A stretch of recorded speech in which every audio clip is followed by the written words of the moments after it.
વિદ્યાર્થી મિત્રો, ગયા વખતે આપણે ભાગ 1 એપિસોડ 1ની અંદર ઘન પદાર્થોની લાક્ષણિકતા જોઈ હતી અને તેના આધારે તેનું વર્ગીકરણ જોયેલું હતું. આજે આ જ ચેપ્ટરની અંદર બીજો અગત્યનો ભાગ કે જે સ્ફટિકમય અને અસ્ફટિકમય રાઈટ તે વિશે ચર્ચા કરશું. તો અહીંયા બોર્ડ ઉપર મેં 2 ભાગની અંદર વર્ગીકૃત કરેલું છે. તો સૌપ્રથમ આપણે જોઈશું તો સ્ફટિકમય ઘન પદાર્થો અને અસ્ફટિકમય ઘન પદાર્થો. ખાસ કરીને અહીંયા 2 માર્કનો પ્રશ્ન અથવા તો 1 માર્કનો VSQ અથવા તો ઘણી વખતે કોમ્પિટિટિવ એક્ઝામની અંદર MCQ તરીકે થતો હોય છે. તો એક પછી એક ચર્ચા કરતા જઈએ તો સ્ફટિકમય ઘન પદાર્થોની લાક્ષણિકતા કઈ છે. તો પહેલો મુદ્દો આવે છે સ્ફટિકમય ઘન પદાર્થોમાં ઘટક કણોની ગોઠવણી લાંબા અંતર અથવા લાંબા વિસ્તાર સુધીની હોય છે.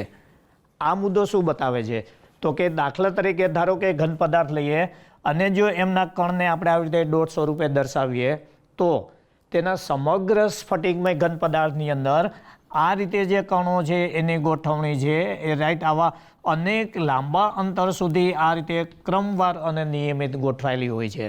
મતલબ કે સ્ફટિકમય ઘન પદાર્થોની અંદર તેના જે ઘટક કણો છે એની ગોઠવણી નિયમિત રૂપે થયેલી હોય અને લાંબા અંતર સુધી હોય.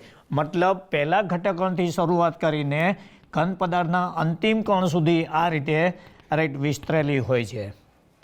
તો એની તુલનામાં અસ્ફટિકમય ઘન પદાર્થોની અંદર કેવી હોય છે તો કે અહીંયા જે છે એ લાંબા વિસ્તારને બદલે ખાસ કરીને ટૂંકા અંતર સુધી આ રીતે વિસ્તરેલી હોય છે.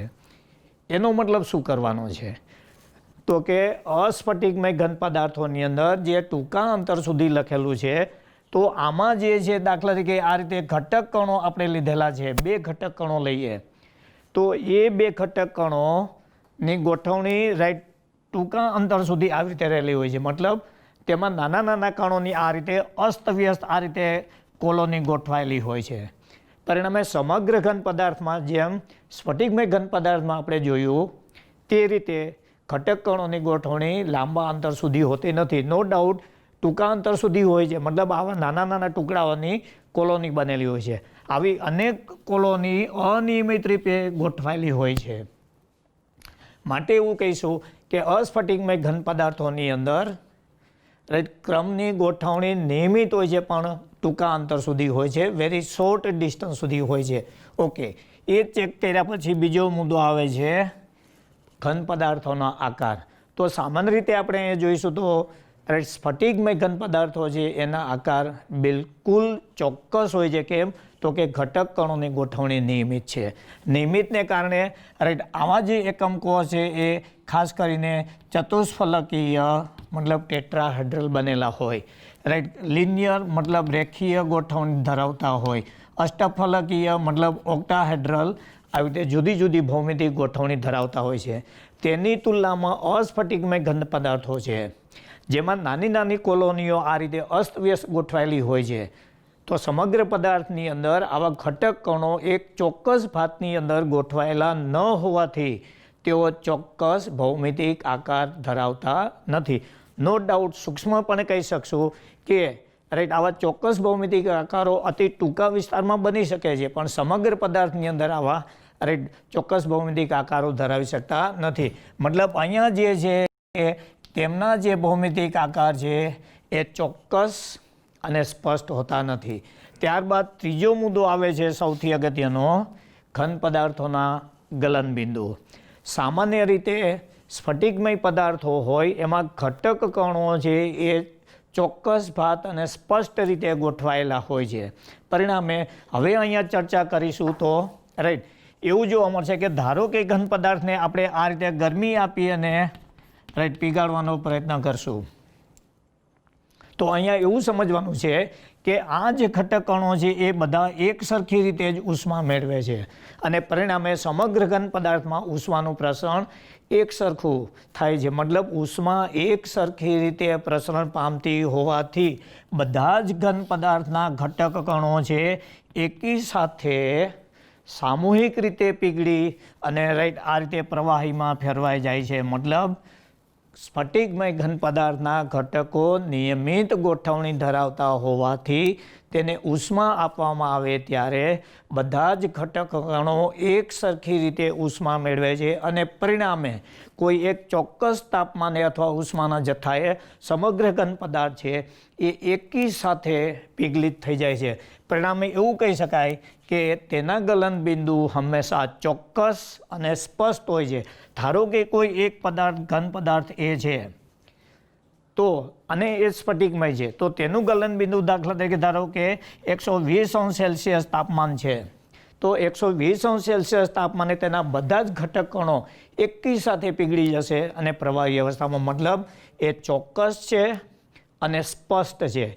તેની તુલનામાં અસ્ફટિકમય ઘન પદાર્થોને ઉષ્મા આપવામાં આવે ત્યારે અસ્ફટિકમય પદાર્થોની અંદર આ રીતે ઘટક કણો અનિયમિત રીતે ગોઠવાયેલા હોવાથી જ્યારે તેને ઉષ્મા આપવામાં આવે ત્યારે તેના બધા જ ઘટક કણો છે એકી સાથે અને એક સરખી રીતે ઉષ્મા મેળવતા નથી, અલગ અલગ જથ્થાની અંદર ઉષ્મા મેળવે છે. જે ઘટક કણ વધારે ઉષ્મા મેળવે છે તે સૌથી પહેલાં પીગળી જાય છે. જે ઘટક ઓછી ઉષ્મા મેળવે છે, ધીમે ધીમે ઉષ્મા મેળવે છે, તે સૌથી છેલ્લે ઓગળે છે. અને પરિણામે આવા જે પદાર્થો અસ્ફટિકમય પદાર્થો છે ને તેને પીગાળવા માટે તેના તાપમાનના ગાળા છે એ ખૂબ સ્પષ્ટ નથી હોતા પરંતુ લાંબા વિસ્તારની અંદર આવેલા હોય છે. મતલબ amorphous solids do not have fixed and sharp melting point while crystalline solids have sharp and fixed melting point. ચોક્કસ અને સ્પષ્ટ હોય છે એનું મુખ્ય કારણ આ હોય છે. ઓકે, એ લીધા પછી ત્રીજો મુદ્દો આવે છે ખાસ કરીને ચિરાડ. ચિરાડ મતલબ ક્લીવેજ. ઘન પદાર્થને જ્યારે સૂક્ષ્મ ધારવાળી સપાટીથી તોડવામાં આવે ત્યારે તેનું જે તૂટવું ખંડન થવું છે એ ચોક્કસ ભાગમાં અથવા ચોક્કસ દિશાથી થતું હોય છે અથવા તો એનું વિભાજન થતું હોય છે. દાખલા તરીકે ધારો કે આપણે કોઈ એક આ ઘન પદાર્થ લીધેલો છે.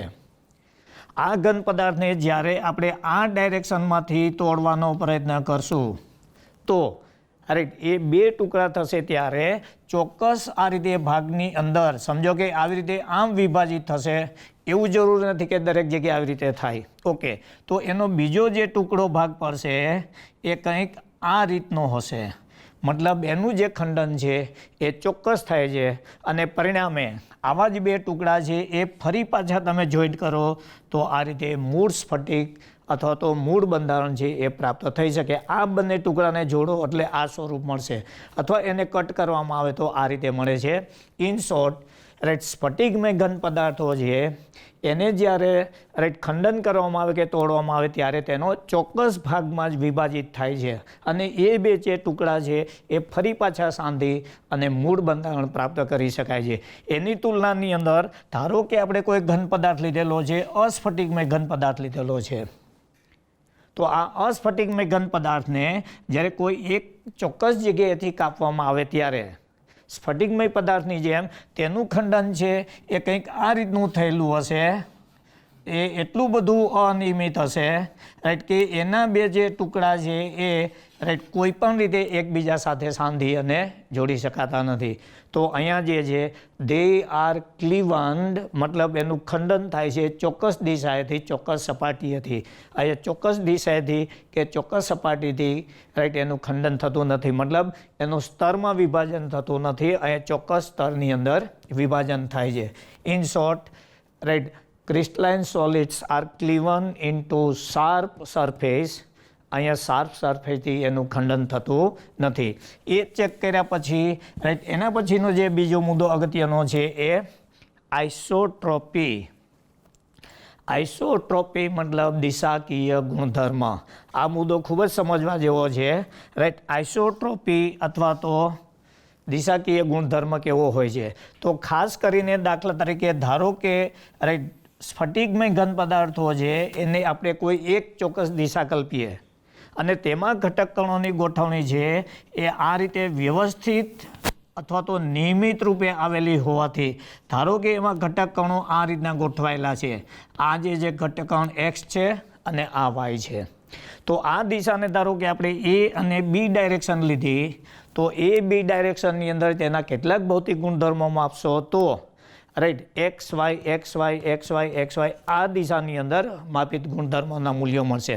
ઓકે, હવે એને બદલે ધારો કે તમે રાઈટ એવી જ રીતે આ રીતે બીજી ડાયરેક્શનની અંદર એ ગુણધર્મો માપો છો, તો એવું બની શકશે કે અહીંયા જે છે એ એક્સ કણ છે એની સામે વાય કણ, અહીંયા ફરી પાછો એક્સ આવશે, ફરી પાછો વાય કણ આવશે, અહીંયા ફરી પાછો એક્સ કણ આવશે, વાય કણ આવશે, આ રીતે બદલાતા જશે આ સી અને ડી.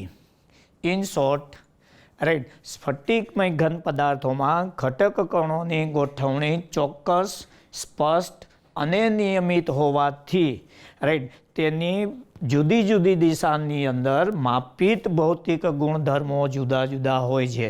કયા ગુણધર્મો? તો કે ખાસ કરીને refractive index of the material, દ્રવ્યનો વક્રી ભવનાંક. ઓકે, એ લીધા પછી તેની યાંત્રિક ઉર્જા, મિકેનિકલ સ્ટ્રેન્થ એ જુદી જુદી ડાયરેક્શનની અંદર જુદી જુદી હોય. તદુપરાંત તેમની ઉષ્મા વાહકતા, તદુપરાંત તેનો રાઈટ વિદ્યુત વાહકતા, આ જે બધા માપિત ભૌતિક ગુણધર્મો છે તેના મૂલ્યો જુદી જુદી દિશામાં જુદા જુદા હોય છે.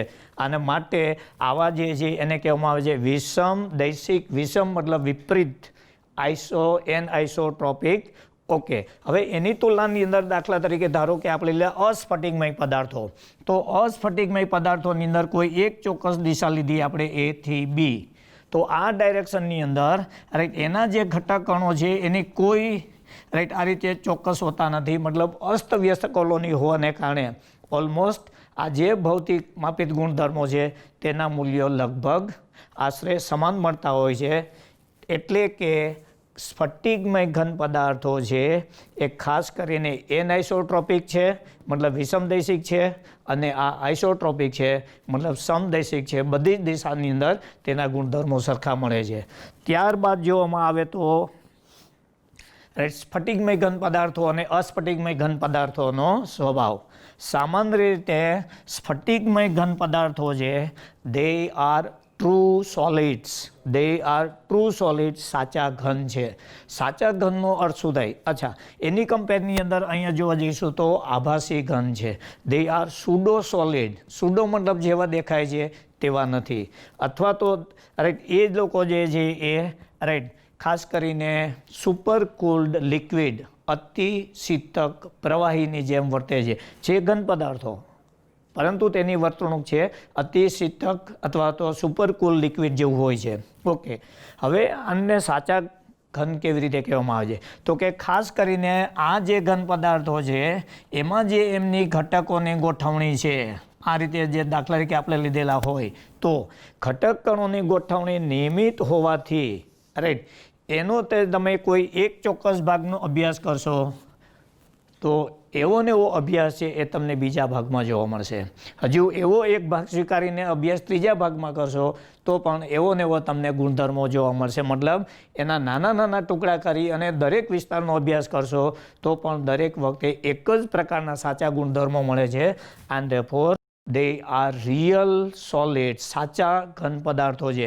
એની કમ્પેરની અંદર અસ્ફટિકમય ઘન પદાર્થો લેશો તો અસ્ફટિકમય ઘન પદાર્થોની અંદર એક ટુકડો તમે લીધો, ઘટક કણોની ગોઠવણી અનિયમિત છે.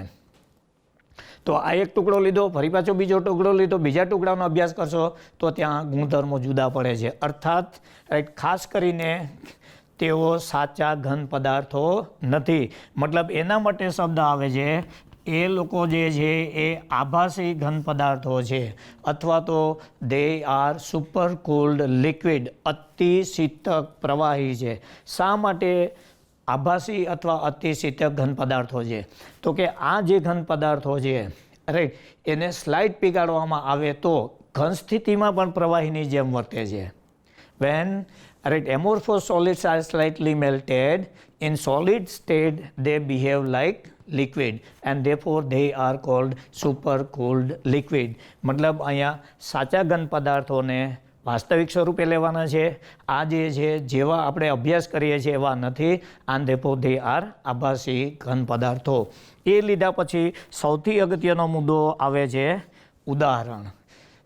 ખાસ કરીને VSQ પ્રશ્નો આવેલા હોય અથવા તો MCQ પ્રકારના પ્રશ્નો પૂછાતા હોય ત્યારે તમને અહીંથી વધુમાં વધુ મેક્સિમમ ક્વેશ્ચન પૂછાતા હોય છે. તો સ્ફટિકમય ક્રિસ્ટલાઇન પદાર્થોને તમારે કેવી રીતે ઓળખવામાં આવે છે? તો કાલનું જે આપણે વર્ગીકરણ કરેલું હતું એ બધા જ સ્ફટિકમય પદાર્થો હતા. ધાતુઓ મર્ક્યુરી સિવાયની બાકીની બધી જ ધાતુઓ છે એ સ્ફટિકમય ઘન છે. ઓકે, પછી આયનિક ઘન પદાર્થો. તો આયનિક ઘન પદાર્થોની અંદર પણ કાલે આપણે જોયેલું હતું એ તમામ આયનિક ઘન પદાર્થો છે એ સ્ફટિકમય પદાર્થો છે.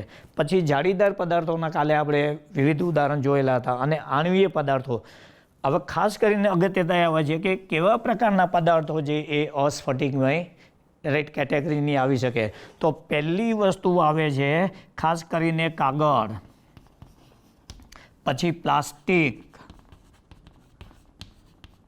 આ જે બધા પદાર્થો છે રાઈટ એ ખાસ કરીને અસ્ફટિકમય ઘન પદાર્થોની અંદર આવે છે. હવે સૂક્ષ્મ રીતે જોવા જઈએ તો આ સામાન્ય બાબતે કાગળ, પ્લાસ્ટિક, લાકડું, કપડાં, આ જે બધા જે છે એ અસ્ફટિકમય ઘન પદાર્થોની અંદર આવશે. ઓકે, હવે એ સિવાયના તમને ખૂબ જ નાના નાના પ્રશ્નો પૂછી શકે. તો એમાંથી એક આવે છે ખાસ કરીને કાર્બોહાઈડ્રેટની અંદર સ્ટાર્ચ કાર્બોહાઈડ્રેટનું સ્વરૂપ છે જે અસ્ફટિકમય ઘન છે. પછી આવે છે સેલ્યુલોઝ છે એ પણ કાર્બોદિત પદાર્થનો એક ભાગ છે જે પણ અસ્ફટિકમય છે. ઇન શોર્ટ, આ ઘટકને તમે કેવી રીતે ઓળખશો? તો મોટા ભાગના પોલિમર પદાર્થો છે એ અસ્ફટિકમય ઘનની અંદર આવે છે. આ મારું વિધાન ધ્યાન રાખી લો. મોટા ભાગના પોલિમર પદાર્થો છે એ ખાસ કરીને અસ્ફટિકમય ઘનની અંદર આવે છે. મતલબ આ આધારિત તમને અનેક વખતે આવા પ્રશ્નો પૂછશે રાઈટ. કોઈ પણ બે સ્ફટિકમય પદાર્થોના ઉદાહરણ આપો, કોઈ પણ બે અસ્ફટિકમય પદાર્થોના ઉદાહરણ આપો. અચ્છા, હવે તમને એમ કહી દીધું છે કે દાખલા તરીકે સોડિયમ ધાતુ. તો સોડિયમ ધાતુ જે દેખી લો સ્ફટિકમયમાં આવે છે. અને પછી એવું પૂછે કે સોડિયમ ધાતુ અંગે નીચેનામાંથી કયું વિધાન સાચું છે અથવા કયું વિધાન ખોટું છે. ઓકે, સોડિયમ ધાતુનું ગલનબિંદુ ચોક્કસ અને સ્પષ્ટ હોય છે, સાચું. તેમાં ઘટક કણોની ગોઠવણી નિયમિત અને લાંબા અંતર સુધી, મતલબ આ જે બધા મુદ્દા મેં ડિસ્કસ કરેલા છે are all applicable to the sodium metal. Okay, પછી એવી રીતે તમને લીધેલું છે દાખલા તરીકે આવી રીતે પૂછેલું છે હીરો. ઘન પદાર્થ તરીકે હીરા માટે નીચેનામાંથી કયા ગુણધર્મો સાચા છે? એટલે 3 સાચા ઓપ્શન, આમાંથી એક ખોટું આપી શકે. ઓકે, એની કમ્પેરની અંદર ધારો કે તમને આ લીધેલું છે રાઈટ, કાગળ લીધેલું છે, પેપર. તો કાગળ ઘન પદાર્થ અંગે નીચેનામાંથી કયા વિધાનો સાચા છે? તો દેખી લો કાગળને તમારે અસ્ફટિકમયમાં લઈ જવાના છે અને પરિણામે અસ્ફટિકમયના જે ગુણધર્મો લાગુ પડતા હોય એ બધા તમારે એને લાગુ પાડવાના છે. ઇન શોર્ટ, તમને VSQ તરીકે અથવા MCQ તરીકે છેલ્લા મુદ્દામાંથી વારંવાર પૂછાતા હોય છે. ત્રીજો મુદ્દો આવે છે રાઈટ, સાચા ઘન આભાસી. સોડિયમ ધાતુ રાઈટ, ખાસ કરીને સાચો ઘન પદાર્થ છે, આભાસી ઘન પદાર્થ છે, સુપરકૂલ લિક્વિડ છે, તેના ગલનબિંદુ ચોક્કસ હોય છે. આવી રીતના અનેક વિધાનો આમાંથી આવી શકે. આ જે ટેબલ છે અથવા કોષ્ટક છે એ VSQની દ્રષ્ટિએ અને MCQની દ્રષ્ટિએ રાઈટ ખૂબ જ અગત્યનું છે. આ ચર્ચા કર્યા પછી બીજો એક અગત્યનો ગુણધર્મ છે જે હું તમારું અહીંયા ધ્યાન દોરું છું, એ જે છે ખાસ કરીને કુલિંગ કર્વ, શીતક વક્રો રાઈટ. શીતક વક્રો સ્ફટિકમય ઘન પદાર્થ અને અસ્ફટિકમય ઘન પદાર્થ માટે કેવા હોય છે? તો ખાસ કરીને કુલિંગ કર્વ છે, જો એનો ગ્રાફ ડ્રો કરીએ તો રાઈટ એ આ રીતનો થોડાક વિસ્તાર સુધી ઘટે છે, પછી એકદમ આ રીતે ઝડપથી ઘટી જાય છે અને આ રીતનો હોય છે. આ સ્ફટિકમય ઘન પદાર્થો માટેનો હોય છે રાઈટ. આ જે છે એના પીગળવા માટેના તાપમાનના ગાળા અહીંયા લીધેલા છે. એની કમ્પેરની અંદર રાઈટ અસ્ફટિકમય પદાર્થોને જોવા જઈશું તો એના જે કુલિંગ કર્વ છે અથવા વક્ર છે એ આ રીતના મળે છે. અહીંયા એક બાબત ધ્યાન દોરું છું કે સ્ફટિકમય ઘન પદાર્થોના જે કુલિંગ કર્વ શીતક વક્રો છે એ આવા પ્રકારના હોય છે. અસ્ફટિકમય ઘન પદાર્થ છે એના જે કુલિંગ કર્વ છે અથવા એના વક્રો છે એ આ રીતે મળતા હોય છે રાઈટ. ઓકે, હવે એ ચર્ચા કર્યા પછી રાઈટ બીજો અગત્યનો મુદ્દો આ ની અંદર આવે છે એ જે છે એ રાઈટ ક્રિસ્ટલોગ્રાફી ઓફ ધ સોલિડ ઘન પદાર્થોની ક્રિસ્ટલોગ્રાફી, મતલબ બીજો મુદ્દો આવે છે ક્રિસ્ટલોગ્રાફી. આપણા માટે અને સ્પર્ધાત્મક પરીક્ષા માટે ક્રિસ્ટલોગ્રાફી જે એ સૌથી અગત્યનું છે. ક્રિસ્ટલોગ્રાફીની અંદર ખાસ કરીને રાઈટ એકમ કોષ અને તેને લગતી બધી જ માહિતીઓની આપણે ચર્ચા કરવાની છે. ક્રિસ્ટલોગ્રાફી ચર્ચા કરતાં પહેલાં એક બાબત સ્પષ્ટ કરી દઈએ કે એના પ્રાચલોનો કેવા કેવા હોય છે. ધારો કે આપણે કોઈ આ રીતે એક સમઘન લઈએ રાઈટ, તો આ જે સમઘન છે એની ટોટલ 3 બાજુઓ અને 3 ખૂણાઓ હોય છે. ફરીવાર બતાવી દઉં, સમઘનને આ રીતે 3 બાજુઓ હોય છે અને 3 ખૂણાઓ હોય છે. એમાંથી એક બાજુ છે એ દાખલા તરીકે ધારો કે આપણે આ લઈશું, આ કેન્દ્ર લઈએ, આ બીજી બાજુ છે અને આ ત્રીજી સાઈડ છે. ઓકે, હવે એ ચર્ચા કર્યા પછી આ જે છે ધારો કે એને આપણે કલ્પના કરી લઈએ આ વાય એક્સિસ ઉપર છે, આ જે છે એને ધારો કે આપણે એક્સ એક્સિસ ઉપર લઈએ અને આ જે છે એને ઝેડ એક્સિસ ઉપર લઈએ આ રીતનું. હવે આ જે છે એનું મધ્ય કેન્દ્ર અથવા તો ઓરિજન છે, તો એની આજુબાજુનો આ જે ખૂણો છે એને કહીશું આલ્ફા ખૂણો. અચ્છા, એના પછીનો આ જે ખૂણો છે એને કહીશું બીટા ખૂણો અને આ જે છે એને કહીશું ગામા, આલ્ફા, બીટા અને ગામા. પછી આ જે છે રાઈટ એને કહીશું લંબાઈ એ, ધારીની લંબાઈ એ, ધારીની લંબાઈ બી અને ધારીની લંબાઈ સી. મતલબ આપણી પાસે ક્રિસ્ટલોગ્રાફીની અંદર 2 પ્રકારના પ્રાચલો છે, ખૂણા દર્શાવતા પ્રાચલો અને બાજુની લંબાઈ દર્શાવતા પ્રાચલો. ઓકે, હવે અહીંયા તમે જોઈ શકશો કે ઝેડને ધારો કે ઉપરની દિશામાં જતી લંબ અક્ષ લઈએ તો આલ્ફા અને બીટા ખૂણાઓ જે છે એ સમતલ સાથે લંબ દર્શાવેલા છે 90 એંગલે. જ્યારે વાય જે ખૂણો છે એ સમતલમાં પડેલો જ ખૂણો છે, જ્યારે આ જે છે સમતલને લંબ ખૂણા છે. પછી ધારી એ અને બી એ સમતલમાં પથરાયેલી છે, તેની તુલનામાં ધારી સી છે એ સમતલની ઉપરની દિશામાં લંબ બાજુએ આ જાય છે. ઓકે, મતલબ આપણી પાસે 3 ખૂણાઓના પ્રાચલો અને 3 બાજુઓના પ્રાચલો એ, બી અને સી અને 3 ખૂણાઓ આલ્ફા, બીટા અને ગામા. ઓકે, હવે એ, બી, સી અને આલ્ફા, બીટા અને ગામાની લાક્ષણિકતાના આધારે રાઈટ જુદા જુદા આ રીતે તેનું વર્ગીકરણ કરવામાં આવે છે, જેને ક્રિસ્ટલોગ્રાફી ક્લાસિફિકેશન કહેવામાં આવે છે. આપણા માટે આ સૌથી અગત્યનું છે. એ, બી અને સીની લંબાઈ, આલ્ફા, બીટા અને ગામા ખૂણાના મૂલ્યો, એના આધારે જુદી રાઈટ ક્રિસ્ટલોગ્રાફી અથવા તો ભૌમિતિક રચનાઓ છે એને જુદી જુદી રીતે વર્ગીકૃત કરવામાં આવેલું છે. વિદ્યાર્થી મિત્રો, રાઈટ આ ચર્ચા કર્યા પછી હવે સૌથી અગત્યનું બાબત છે જુદા જુદા પ્રાચલો કેવી રીતે આવે છે. રાઈટ એને આપણે ટેબલ સ્વરૂપે ચર્ચા કરીશું. સ્ફટિકમય અને અસ્ફટિકમયની ચર્ચા કર્યા બાદ બીજો અગત્યનો આપણી પાસે ગુણધર્મ છે એ છે ક્રિસ્ટલોગ્રાફી. ક્રિસ્ટલોગ્રાફી અંગે ખાસ કરીને બ્રેવાઇસ નામના વૈજ્ઞાનિકે ડિટેલની અંદર અભ્યાસ કરેલો હતો. પરિણામે જુદા જુદા જે ક્રિસ્ટલોગ્રાફીના સ્વરૂપ છે એને આધારે કુલ 7 પ્રણાલીઓની અંદર એને વિભાજન કરેલું હતું અને દરેક પ્રણાલીની અંદર 4 પ્રકારના એકમ કોષ અભિયાલ સમજાવું છું. રાઈટ, તો એને હિસાબે આ રીતે આપણી પાસે ટોટલ 28 આ રીતની પ્રણાલીઓ છે. પરંતુ 28 જે પ્રણાલીઓ છે એમાંથી રાઈટ 14 પ્રણાલીઓના બંધારણો ખાસ કરીને મેળવી શકાયેલા છે. બાકીના 14 પ્રકારના જે બંધારણો છે એ મેળવી શકાયેલા નથી. હવે આ જે પ્રણાલીઓ છે એની વિગતવાર અભ્યાસ કરશું તો એમાંથી એક આવે છે સમઘનીય, મતલબ ક્યુબિકલ. ક્યુબિકલની અંદર અહીંયા જેમ આપણે દર્શાવેલું હતું કે અક્ષીય અંતર એ, બી અને સી અથવા તો અક્ષીય ખૂણાઓ મુખ્યત્વે 2ના આધારે જ વર્ગીકરણ કરેલું છે. પછી અહીંયા એક સંજ્ઞા મેં લખેલી છે, P stands for primitive, B stands for body center અને F stands for face center, ફલક કેન્દ્ર, બરાબર, અંતઃ કેન્દ્ર, રાઈટ, અને પ્રિમિટિવ. પછી અહીંયા બીજો એક શબ્દ મૂકેલો છે E, એન્ડ સેન્ટર, મતલબ છેડા કેન્દ્ર અથવા અંત કેન્દ્ર. મતલબ 4 પ્રકારની પ્રણાલી આવશે, P, B, એફ અને ઈ. અહીંયા અમુક જગ્યાએ જે પોસિબલ છે ત્યાં મેં શબ્દો લખેલા છે અને નથી પોસિબલ ત્યાં ડેશ મૂકેલા છે. તો અહીંથી તમને ખૂબ સારું MCQ મળી શકશે, મતલબ કયા પ્રકારના બરબરાઇટ બંધારણ શક્ય છે. તો પહેલી ચર્ચા કરીશું સમઘનીય પદાર્થની અંદર, રાઈટ. તો એમાં પ્રિમિટિવ શક્ય છે, બોડી સેન્ટર શક્ય છે, ફેસ સેન્ટર શક્ય છે. એની લાક્ષણિકતા કઈ છે? તો કે એની ત્રણ બાજુઓ જે છે, ઊંચાઈ, લંબાઈ અને પહોળાઈ છે, એ ત્રણ સરખી છે. મતલબ આપણે જે આ રીતની ચર્ચા કરેલી હતી કેન્દ્રની આજુબાજુ, ધારો કે આને એ લઈએ છીએ, આને બી લઈએ છીએ, આને સી લઈએ છીએ, તો એ, બી અને સીની ત્રણની લંબાઈ સરખી છે, મતલબ બિલકુલ સિમેટ્રિકલ ઘન પદાર્થ છે.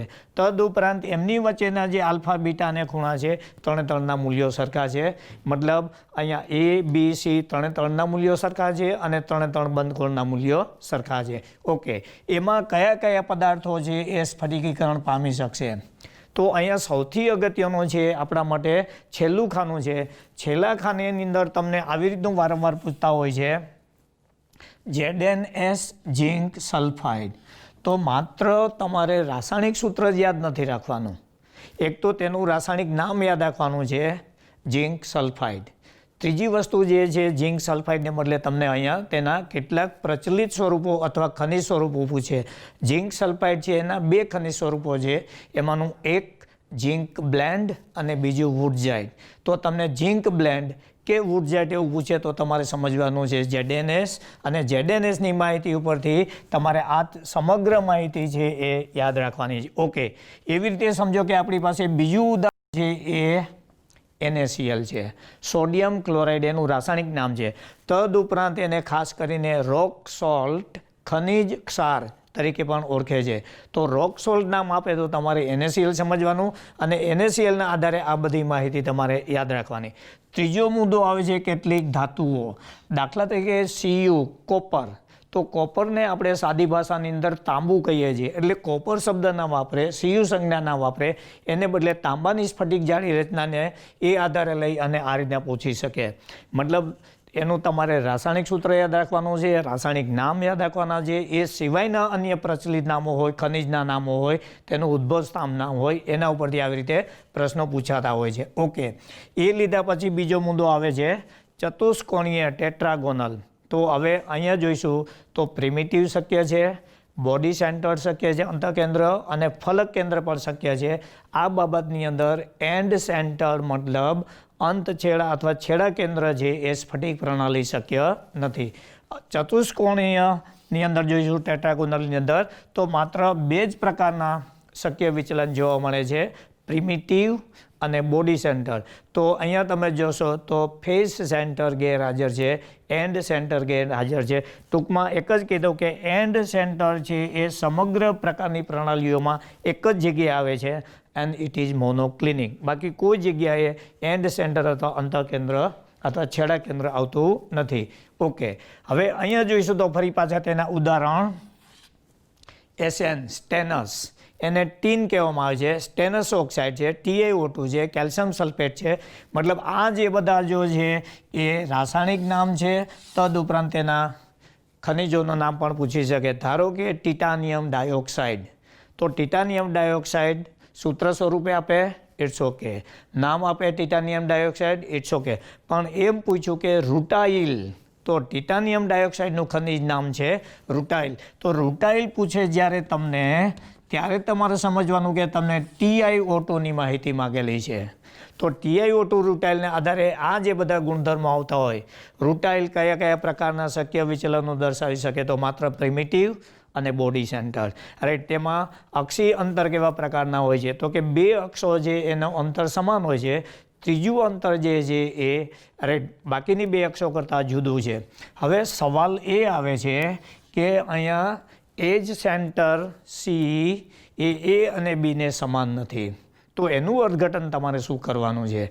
તો એવું સમજવાનું છે કે C છે, દાખલા તરીકે ધારો કે તમે આ રીતે લીધેલું છે A, B અને C, એ આ B અને C, તો A અને B ની લંબાઈ સરખી છે. C is not equal to A and B. એનો મતલબ તમારે એમ કરવાનો છે કે C is much longer than A અને B, અર્થાત C એ અને બી સાથે સહમત નથી, પણ તેના કરતાં લંબાઈ વધારે છે. પરિણામે આવો જે ઘન બનશે, એકમ કોષ બનશે, એ ખાસ કરીને વ્યવહારની અંદર આપણે જે તેલના ડબ્બા હોય છે, કેરોસીનના ડબ્બા હોય છે, એ ટાઈપનો જે સમઘન છે એ નીચેથી ઉપર જતો લંબાઈ સુધી આવી રીતે જતો હોય છે. એની તળિયાની બંને લંબાઈઓ છે સરખી હોય છે, પરંતુ ઊંચાઈની જે લંબાઈ હોય છે પ્રમાણમાં વધારે હોય છે. તો અહીંયા જે ચતુષ્કોણીય છે એવી ભૌમિતિક આકૃતિ આપણે વ્યવહારની અંદર જોઈશું. તો ખાસ કરીને તેલનો ડબ્બો હોય છે એમાં એ અને બી સરખી હોય છે, એની ઊંચાઈ છે એ અને બી કરતાં થોડીક વધારે હોય છે. અચ્છા, એ લીધા પછી ત્રીજો મુદ્દો આપણી પાસે આવે છે ઓર્થોરોમ્બિક. ઓર્થોરોમ્બિકની અંદર તમે જોઈશું તો ચારે ચાર શક્ય છે, right. Primitive, body centred, face centred and and centred. ચારે ચાર પ્રકારના વિચલન છે એ ઓર્થોરોમ્બિકની અંદર શક્ય છે. ત્રીજો મુદ્દો જોશો તો ત્રણ બાજુઓ સરખી નથી. ત્રણ બાજુઓ સરખી નથી, ફરી પાછો એનો મતલબ તમારે આમ કરવાનો છે, આ રીતનો.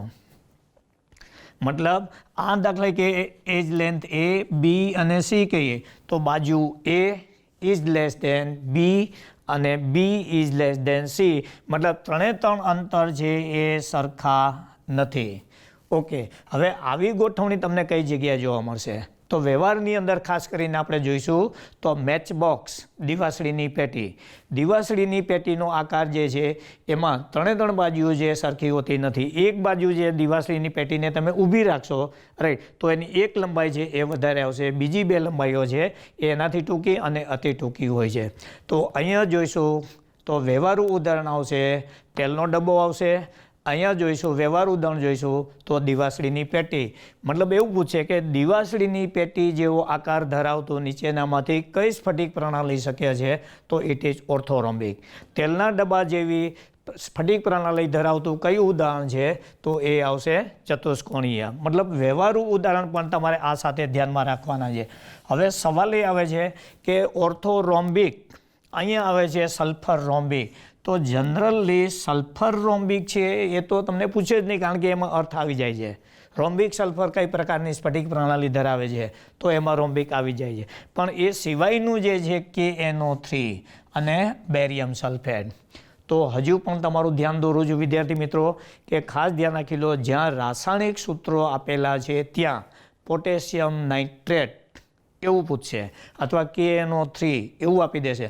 પણ જ્યારે તેનું ખનિજ નામ આપ્યું ત્યારે તમારે યાદ રાખવાનું છે ખાસ પોટેશિયમ નાઇટ્રેટ છે એને ખાસ કરીને ઇન્ડિયન સોલ્ટ પીટર, આપણી પાસે બે પીટર છે, ચીલી સોલ્ટ પીટર જે NaNO3 છે, NaNO3 ખનિજ તરીકે છે, અને બીજું ઇન્ડિયન સોલ્ટ પીટર એ KNO3 છે. મતલબ થોડુંક કઠિન બનાવવા માટે KNO3 નામને બદલે એમ કહી દે છે કે ઇન્ડિયન સોલ્ટ પીટર. પછી એવી રીતે બેરિયમ સલ્ફેટની ખનિજોનું નામ, મતલબ જ્યાં આવી રીતે રસાયણો આપેલા છે ત્યાં સાથે સાથે તમારે ખનિજોનું નામ પણ યાદ રાખવાના છે. ઓકે, એ ચેક કર્યા પછી ષટકોણીય, હેક્ઝાગોનલ. તો દેખી લો અહીંયા માત્ર અને માત્ર પ્રિમિટિવ પ્રકારનું જ વિચલન જોવા મળે છે. પ્રિમિટિવ પ્રકારની જ રાઈટ પ્રણાલી જોવા મળે છે જેમાં એ અને બી બંને સરખા છે, સી સરખું નથી. એનો મતલબ એવો કરવાનો કે સી છે એ અને બી કરતાં વધારે લાંબુ છે અથવા મોટું છે, જેમ મેં આકૃતિ દોરેલી એવી. અચ્છા, હવે આ બન્યા પછી તમે અહીંયા જોઈ શકશો કે અહીંયા A is equal to B is not equal to C. અહીંયા પણ તમે જોઈ શકશો કે A is equal to B is not equal to C. મતલબ VSQમાં તમને પૂછી શકશે, ધ્યાન દોરી લો, ચતુષ્કોણીય પ્રણાલી અને ષટકોણીય પ્રણાલી વચ્ચે કઈ સામ્યતા રહેલી છે? તો શક્ય વિચલનમાં સામ્યતા નથી. પછી ખૂણાની અંદર જોશો તો પણ સામ્યતા નથી. માત્ર અને માત્ર તમે જોશો રાઈટ તો અક્ષીય અંતર છે એમાં એમની વચ્ચે સામ્યતા રહેલી છે. એ અને બી બાજુઓ સરખી છે, સી ઇઝ લોંગર દેન એ અને બી છે. મતલબ આ ટેબલમાંથી આવા અનેક તમને નાના નાના સવાલો પૂછી શકશે. ઓકે, એ લીધા પછી રાઈટ ખાસ કરીને આપણી પાસે આવે છે એમના ખૂણા. Alpha is equal two beta is equal to 90 but gamma is equal two 20. એ કેવી રીતે આવે છે? તો આ વસ્તુ તમને બતાવી દઉં. ખાસ કરીને આ રીતનું ષટકોણીય ગોઠવણી આવતી હોય છે જેમાં આ જે ખૂણા છે એ 120ના હોય છે, રાઈટ. બે ષટકોણીય સમતલ વચ્ચે આ રીતે ગોઠવણી થયેલી હોય છે અને પરિણામે એમની વચ્ચેના આ જે ખૂણા હોય છે એ 120 અંશના હોય છે. તો અહીંયા સામાન્ય રીતે અહીંયા ખબર પડી જ જશે કે ગામા ઇઝ ઇક્વલ ટુ 120 વાળું છે તો એ માત્ર ને માત્ર એક જ છે ષટકોણીય. બાકી કોઈ જગ્યાએ તમે જોશો તો 120 ડિગ્રી એંગલવાળી એક પણ સ્ફટિક પ્રણાલી નથી. All are concern with almost equal to 90 degree or not equal to 90 degree. But this is only the illustration where ત્રીજો ખૂણો છે 120 સાથે સરખાવેલો છે. એટલે 120 વાળું આવે તો તમને જુદા પાડવા માટે એક જ આવશે, રાઈટ, ષટકોણીય. અચ્છા, હવે એ ચર્ચા કર્યા પછી બીજો મુદ્દો આવે છે ગ્રેફાઇટ. તો અહીંયા ગ્રેફાઇટનું ઉદાહરણ છે આપણે વારંવાર ભણીએ છીએ કે ગ્રેફાઇટના ઉદાહરણની અંદર કાર્બન પરમાણુ પરસ્પર જોડાય અને હેક્ઝાગોનલ ષટકોણીય રચના બનાવે છે. તો ગ્રેફાઇટનું ઉદાહરણ તમારે જુદું પાડવું હોય આ દ્રષ્ટિએ તો બિલકુલ જુદું. But important is zinc oxide or calcium cadmium sulphide. તો આ સંયોજનો છે એ થોડીક મુશ્કેલી ઊભી કરી શકે એમ છે કારણ કે એને અને એની સાથે જે નામ છે એની જોડે કોઈ લેવા દેવા નથી. એ લીધા પછી આવે છે રોમ્બોહેડ્રલ. રોમ્બોહેડ્રલ સ્ફટિક પ્રણાલીમાં જોશો તો માત્ર ને માત્ર પ્રિમિટિવ શક્ય છે, 3 બાજુઓ સરખી છે. તો હવે ફરી પાછું અહીંયા તમે જોઈ શકશો કે સમઘનીય અને રોમ્બોહેડ્રલ વચ્ચે કોઈ એક સામ્યતા છે અને એ જે છે અક્ષીય અંતરની છે. પછી અક્ષીય ખૂણા જોવા જશો તો તેમની વચ્ચે કોઈ સમાનતા નથી. તો એક VS³ ખૂબ સારો બનશે. સમઘનીય સ્ફટિક પ્રણાલી અને રોમ્બોહેડ્રલ સ્ફટિક પ્રણાલી વચ્ચે એક સામ્યતાનો મુદ્દો આપો અને એક ભિન્નતાનો મુદ્દો આપો. તો એક સામ્યતાનો મુદ્દો આ આવશે, એમના અક્ષીય ડિસ્ટન્સીસ છે એ 3 ઇક્વલ છે. અક્ષીય ખૂણા લેવા જશો તો alpha beta gamma is equal to 90 છે, અહીં alpha beta gamma is equal to not 90 છે. મતલબ આ રીતે જુદા પડે.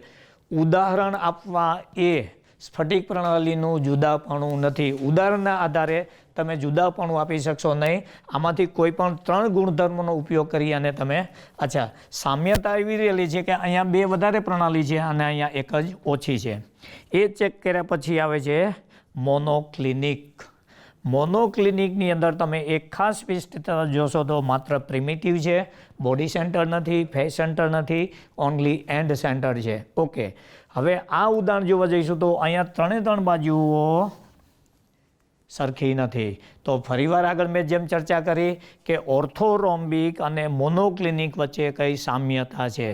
તો અહીંયા તમે જોશો તો અક્ષીય અંતરની સામ્યતા છે, જ્યારે અક્ષીય ખૂણા છે એમની વચ્ચે અહીંયા પણ alpha beta gamma is equal to 90 આવે છે.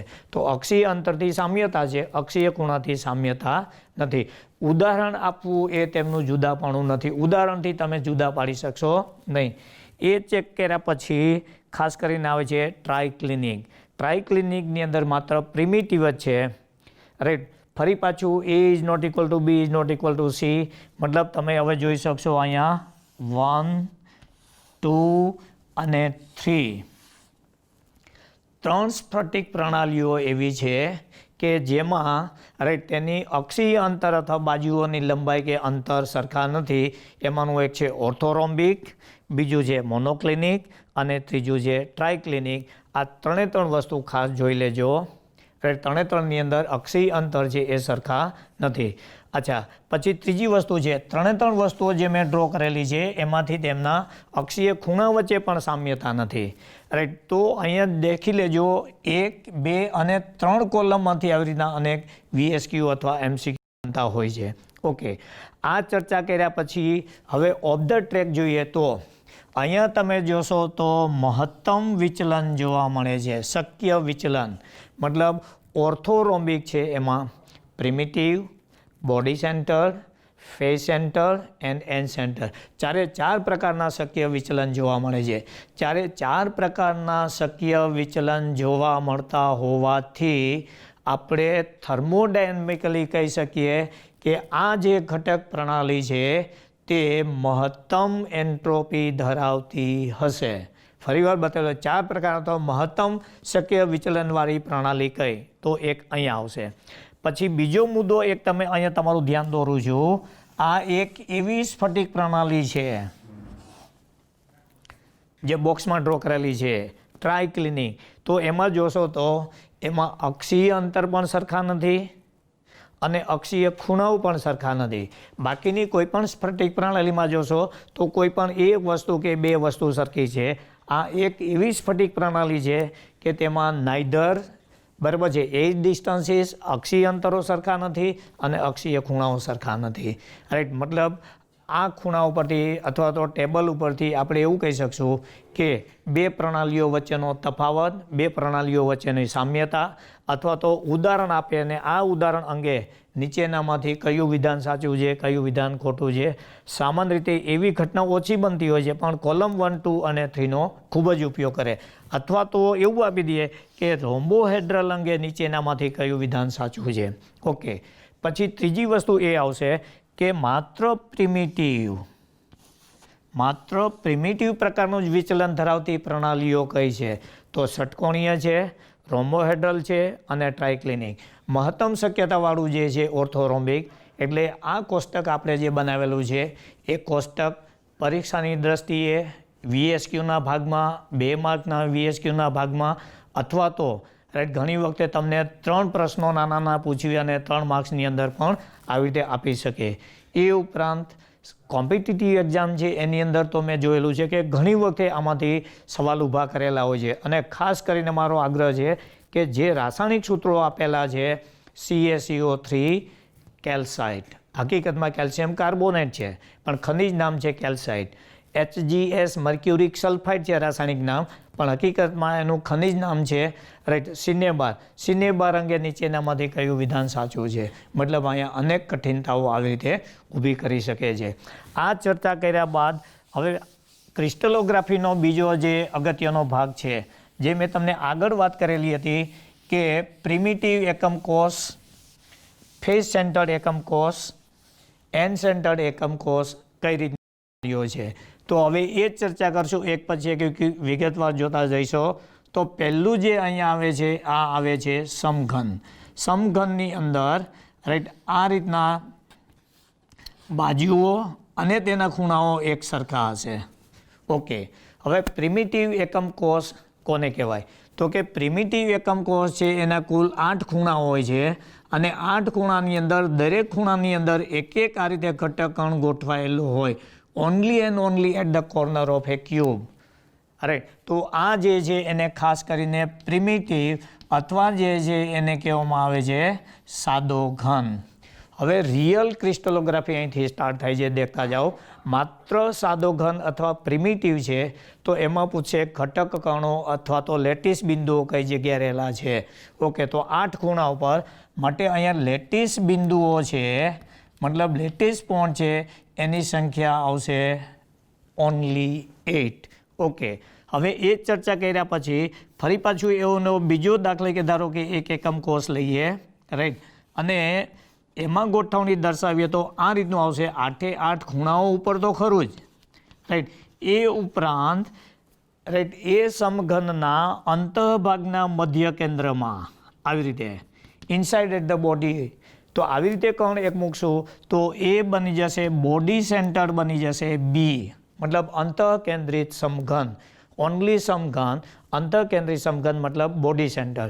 તો બોડી સેન્ટરની અંદર તમે જોઈશો તો 8 ખૂણામાં છે અને એક રાઈટ સમઘનના અંતઃ મધ્ય ભાગની અંદર છે. એટલે કુલ એમાં જે આવશે એ આવશે 9 લેટાઇસ પોઈન્ટ્સ. આમાં માત્ર 8 જ.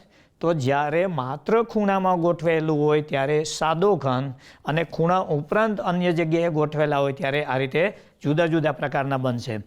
ત્રીજો મુદ્દો જે આવેલો છે રાઈટ એ ખાસ કરીને આ રીતનો આવશે ફેસ સેન્ટર.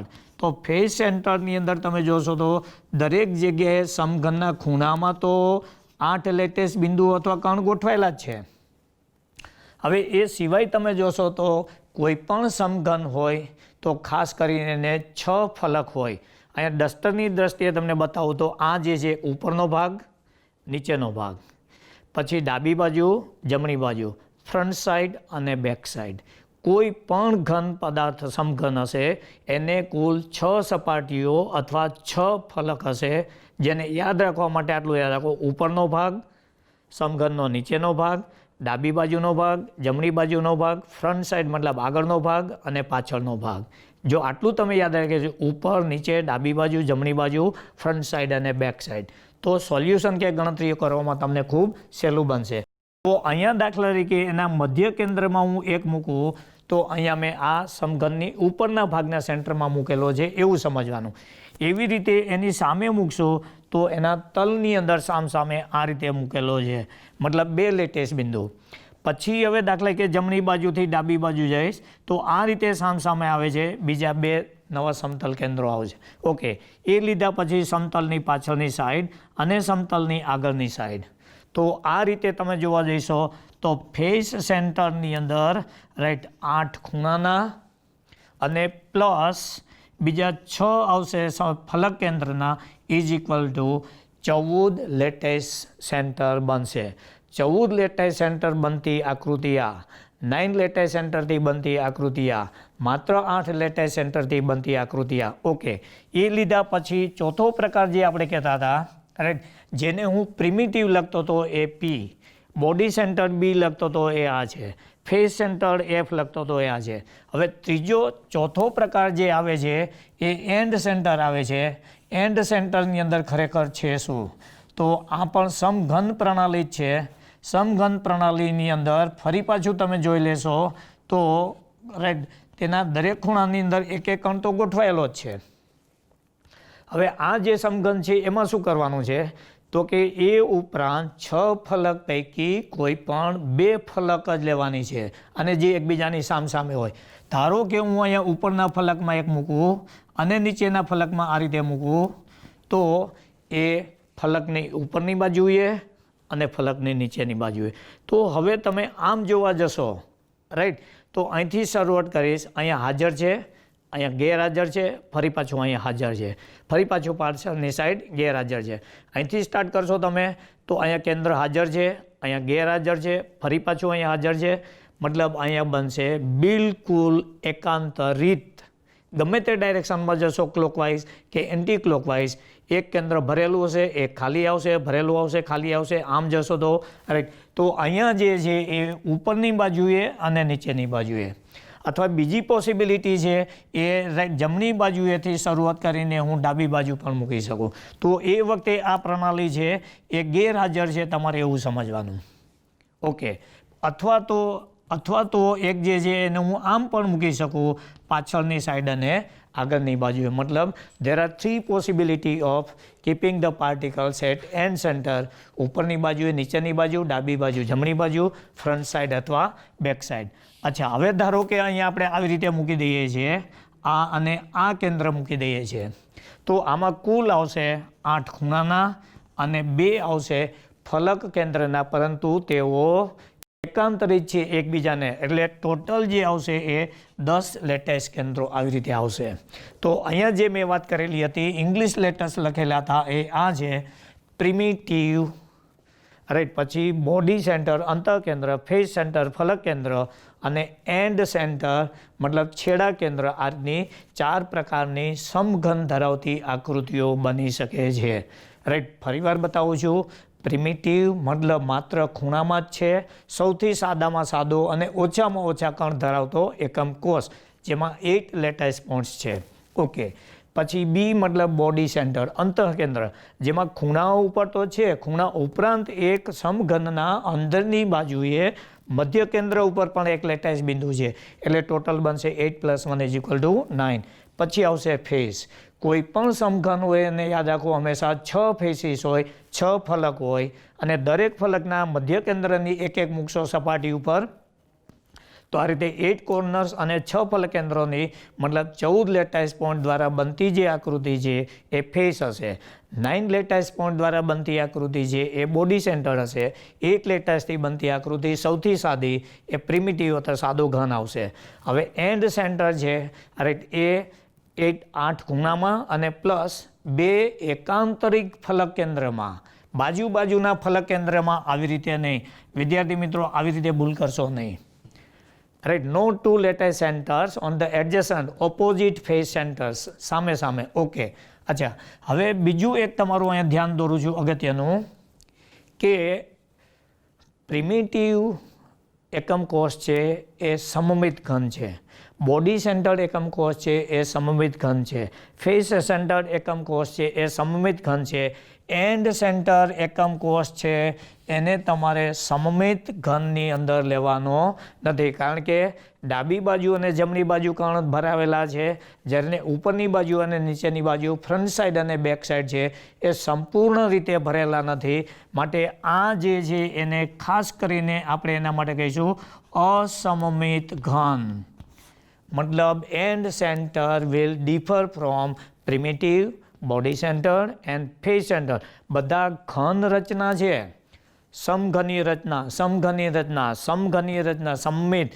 અહીંયા તમે સમઘનીય રચના ઘન શબ્દ જ માત્ર વાપરી શકશો. કેમ? તો કે સંપૂર્ણપણે સમમિત નથી.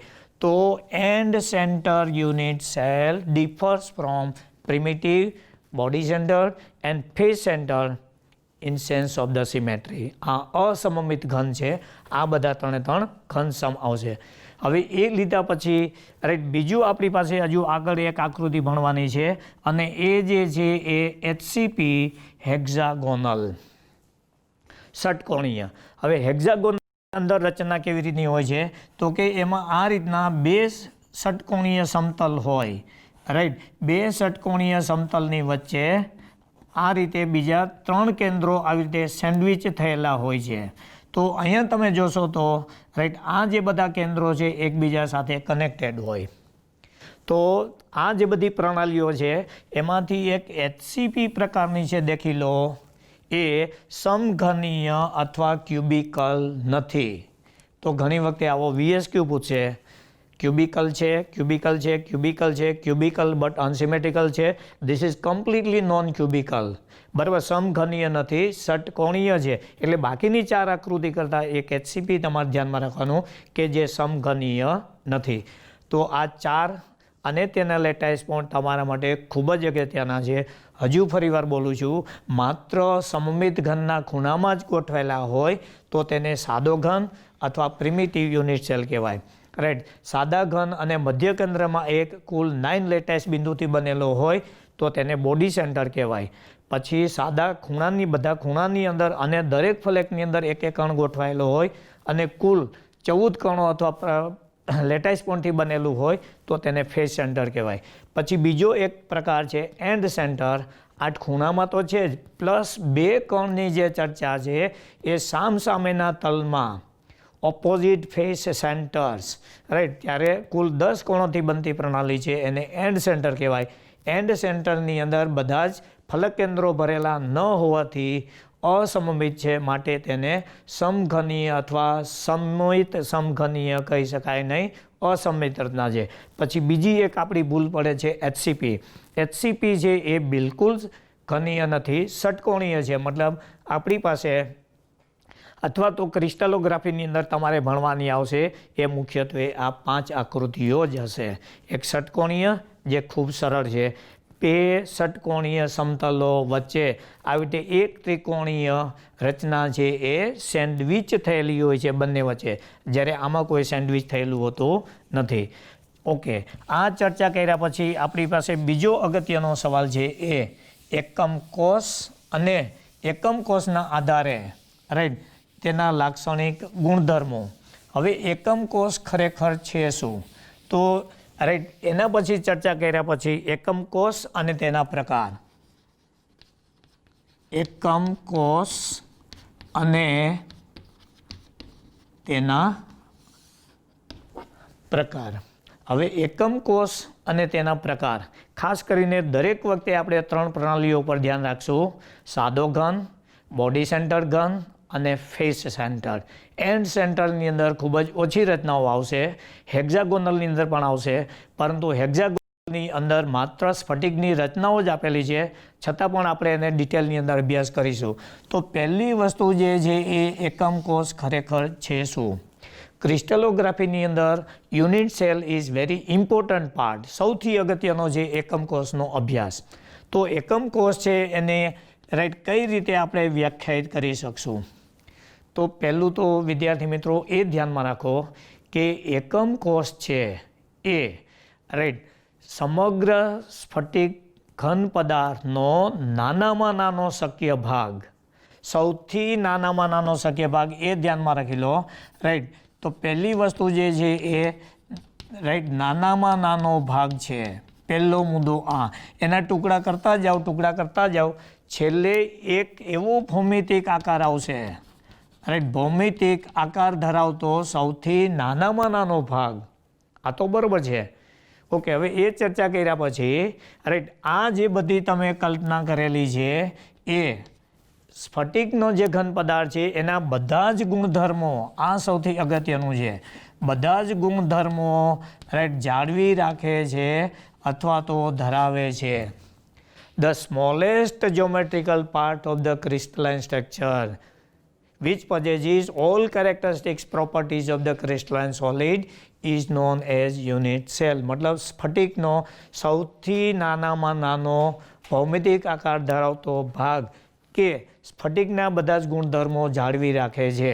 દાખલા તરીકે કોઈ એક ઘન પદાર્થ એ છે સ્ફટિકમય અને એ સ્વાદે રાઈટ ખાટો છે, અથવા તો સમજો કે એ પદાર્થ છે એ તુરો છે કે કડવો છે અથવા બીટર છે, તો એના તમે ટુકડા કરતા જશો ત્યારે છેલ્લો ટુકડો એવો હોવો જોઈએ કે એ સ્વાદે ખાટો હોય.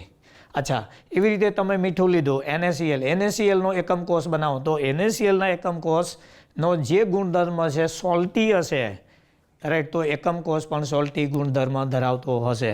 સ્ફટિકમાં જેવી રચના હશે એવી જ રચના તેના એકમ કોષની અંદર હશે. મતલબ અહીંયા તમારે 3 મુદ્દાઓ ધ્યાનમાં રાખવાના છે. એક તો કે નાનામાં નાનો ભાગ છે, ભૌમિતિક રચના જાળવી રાખે છે, અને સ્ફટિકની જે બરાબર ઘન સ્ફટિક લીધેલું છે એના બધા જ ગુણધર્મો જાળવી રાખે છે.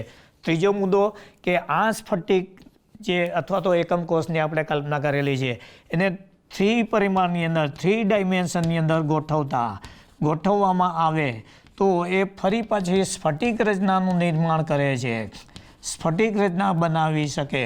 તો આવો જે ભાગ છે એને એકમ કોષ કહેવામાં આવે છે. મતલબ તમારે 4 મુદ્દા યાદ રાખવાના છે. સૌથી નાનામાં નાનો ભાગ છે, ભૌમિતિક આકાર ધરાવે છે, અને 3Dમાં ગોઠવવામાં આવે, પુનરાવર્તન કરવામાં આવે તો ફરી પાછું ઓરિજિનલ સ્ફટિક રચના છે એ પ્રાપ્ત કરી શકે. અને ત્રીજો મુદ્દો, આ જે નાનામાં નાનો ભાગ આપણે સ્વીકારેલો છે એ સ્ફટિક અથવા ઘન પદાર્થના બધા જ લાક્ષણિક ગુણધર્મો જાળવી રાખે છે, possessing all characteristics properties of the solid. તો આ જે નાનો ભાગ છે ખાસ કરીને એને એકમ કોષ.